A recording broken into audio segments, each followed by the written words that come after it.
Hello friends, welcome to Dr. Rajesh Verma's YouTube channel. In this video, we'll be discussing the types of counseling.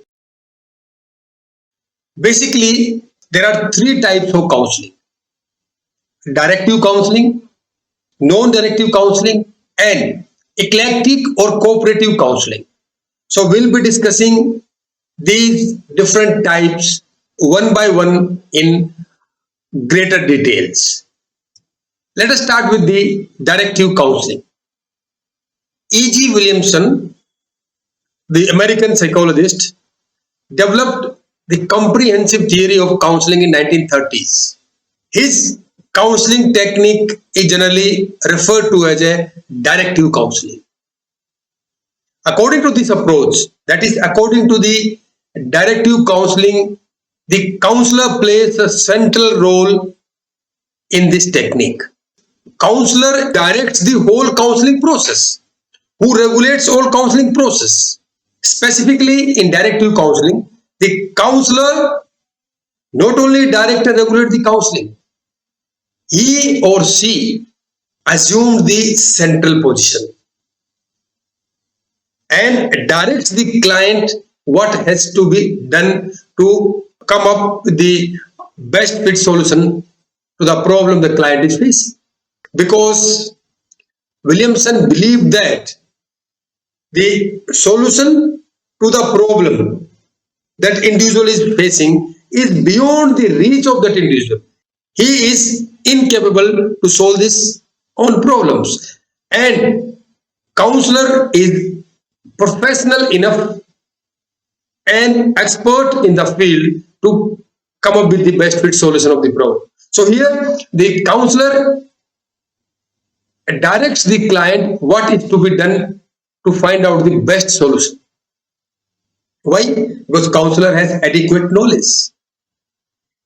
Counselor uses the information gained from the client. Counselor, by virtue of a professional, interprets that information, analyze that information, explain that information, and come up with the inferences. All tools, that is information gathering, analyzing information, synthesizing the information, and coming to the inferences, are utilized by the counselor to modify the counselor's behavior. The counseling to be effective, this has to be ensured by the counselor. For that, what counselor has to do? Counselor has to find out, detect where the problem lies, where the lacking in the behavior of the individual is. Once that point is identified, information is collected, then the counselor design a technique, customized technique that suits the counselee. In one liner, in directive counseling, everything is controlled, suggested, and advised by the counselor, except the information which is to be extracted from the counseling. That is the basic idea of the directive counseling. The assumptions of this technique, the assumption has to be satisfied prior to administering counseling technique. This technique assumes that counselor is a professional, expert, experienced individual in his field. By virtue of this, he or she can offer the best suggestions and solution to the problem faced by the counselee.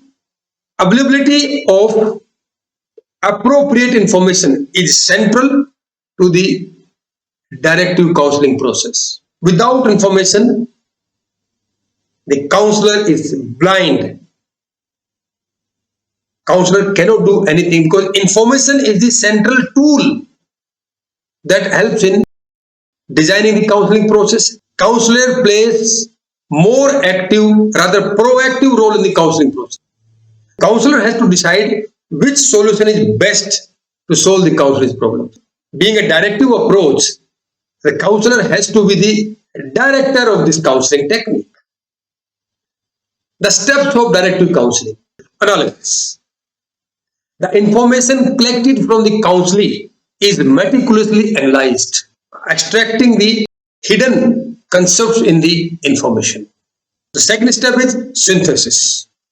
The data collected from the counseling, from the client's different sources is synthesized, organized, and put into a systematic manner. This helps in understanding the client's behavior and the root cause of the problem, along with the what are the strengths and weaknesses of the client. Then the third step is the diagnosis. Information has been synthesized, collected, and organized. From that, the counselor has to come up with the diagnosis. The fourth step is the prognosis. Prognosis means predicting the occurrence of particular problem. Counselor, by virtue of experience and all information he have and the diagnosis, he is capable enough to state that that problem may reoccur and what are the chances of reoccurrence of that particular problem. Then counseling. Now this much has been done. All information has been collected. Information has been synthesized. Conclusions has been drawn. Diagnosis has been made and prognosis has been made. Now comes the counseling. Counseling means here on the direction of the counselor, the client's behavior is modified. Counselor is armed with all type of information he or she need to suggest the behavior modification process. And once the behavior is modified, counseling is completed. Finally, follow up. This is the post counseling process where the client is followed up to check recurrence of the problem. It's a kind of monitoring the client post counseling session. Non-directive counseling.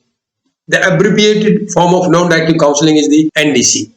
Carl Rogers suggested this technique. It is also known as the client-centered therapy, client-centered counseling, permissive counseling, cognitive counseling, etc., etc.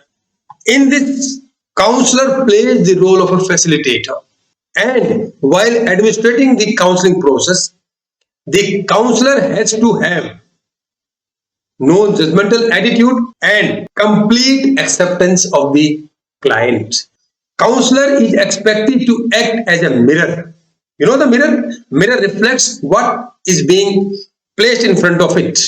So the counselor has to be a mirror. For what? For the counseling. So that whatever problem, behavioral lacking, or some psychological issues that client is facing, that are being reflected in the actions, conclusions, diagnosis of the counselor. Carl Rogers suggested that there must be a rapport between counselee and the counselor. Because till the time a rapport is formed, counselor will not divulge the intricate details of his personality. And rapport only develops when the counselor have unconditional positive regard for the client. So, rapport is a mutual commitment. Counselee is committed to the counselor in terms of telling the every point meticulously, clearly to the counselor. And counselor is committed to the counselee in terms of keeping the information confidential and being non-judgmental, being offering unconditional positive regard. Here, counselor doesn't direct the client. Rather, he helps in making the client capable enough to solve his own problem. So that is the central theme of the non-directive counseling. So what are the assumptions of NDC? The primary assumption type of counseling is the entire satisfaction of the counseling. Rather, we can say the complete satisfaction of the clients. Counselor is no one to suggest the goals. Counselor helps in widening the perspective of the client, from which client is independent and free to select his own life goals. counselor remains passive. It's not proactive, as in the case of directive counseling. The tendency towards actualization. The counselor has to work towards actualizing the capacity of the client. Believe in the dignity of man. Dignity of man is over and above everything. He has to respect, accept, and offer the unconditional positive regard, considering the dignity of man, which is unquestionable and which is beyond anything. Then this technique assumes that the problems in the client are due to the emotional disturbance. Means emotions are the prime factor that is addressed by this counseling. And counselors should try to quickly reach to a point where the client become capable enough to deal with his own life and all problems. So he should not stretch out the counseling process for a longer period of time. The idea must be to finish the counseling process as quickly as possible, but that has to be finished only when that he feels and counseling is independent enough, counselor is confident enough to deal with his own life problems and the challenges. Now let us discuss some steps of non-directive counseling. Carl Rogers suggested some 5 steps. First one is the defining the problematic situation. At the outset, the moment the counselee steps in, the role of the counselor is define, identify the problematic situation. Means what is the situation that is creating problem in the client, that has to be defined clearly. In the second step, the free expression of feelings. The counselor ensures that counselee is made aware that he or she is free to air or express his own views, ideas and feelings. Third step is the development of insight. When the counselee divulges the information, the counselor has to collect that information. Along with that, he has to keenly observe the counselee's behavior. So all this information is collated together, and with that, the counselor has to develop expert insight for helping the individual in solving his own problem. The next stage is next step is the classification of positive and negative feelings. When the counselor has adequate information, adequate knowledge about the counseling, while collating this information, the counselor has to identify, classify the feelings into positive aspect and negative aspect. So what are the feelings that are positive one? What are the feelings that are the negative? Why this is done? Because that helps in knowing the strength and weaknesses of the client. The negative feelings can be addressed, and with that, the client can be made aware and made capable enough to deal with the negative feelings. And the last step in this is the termination of counseling situation or the counseling process. The counselor must ensure that counseling process is terminated at appropriate time. You know, rapport formation is very, very important in the non-directive counseling. When the rapport is formed, so that relation becomes personal as well as the professional.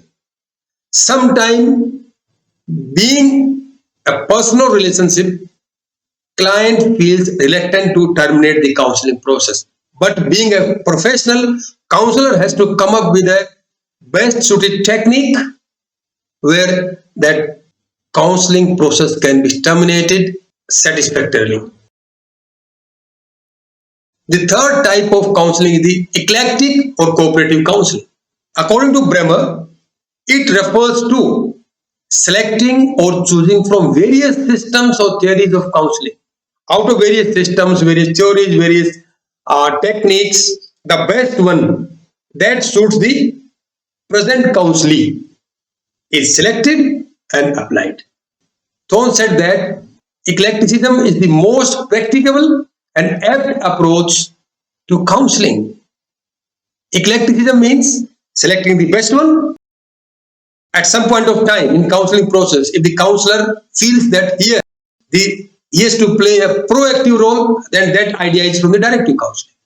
If some point of time the counselor feels that now it has to be being permissive one, let the counselors divulge the details more, not to interfere, then that idea has come from the non-directive counseling. So that is eclectic approach, selecting the best from the all of the techniques.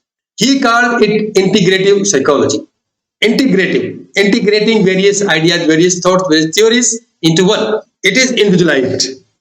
Custom made means customized for the present client. The eclectic approach designed for one client may be or may not be suitable for the next client.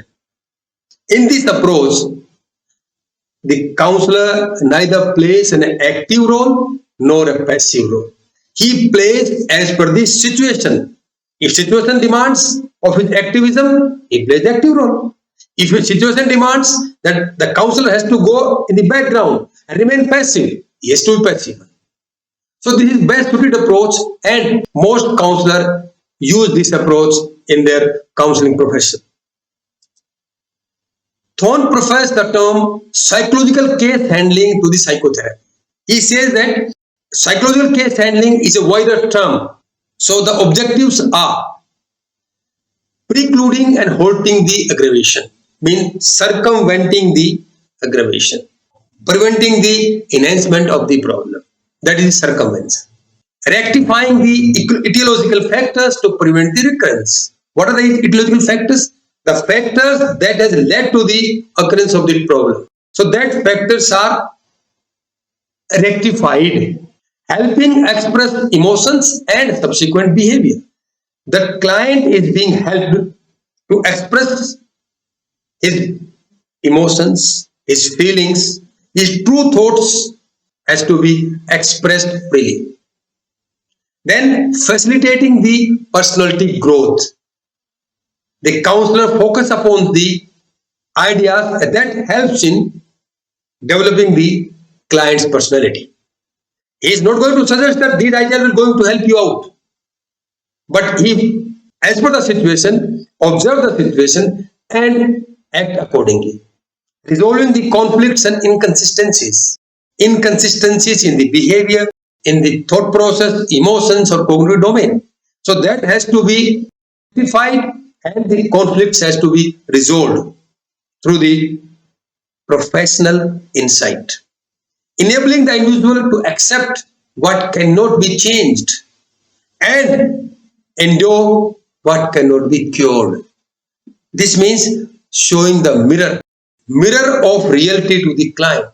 If you cannot solve a problem, why worry? But if you can solve a problem, again, why worry? Similar approach is adopted by the counselor who uses the eclectic approach of the counseling.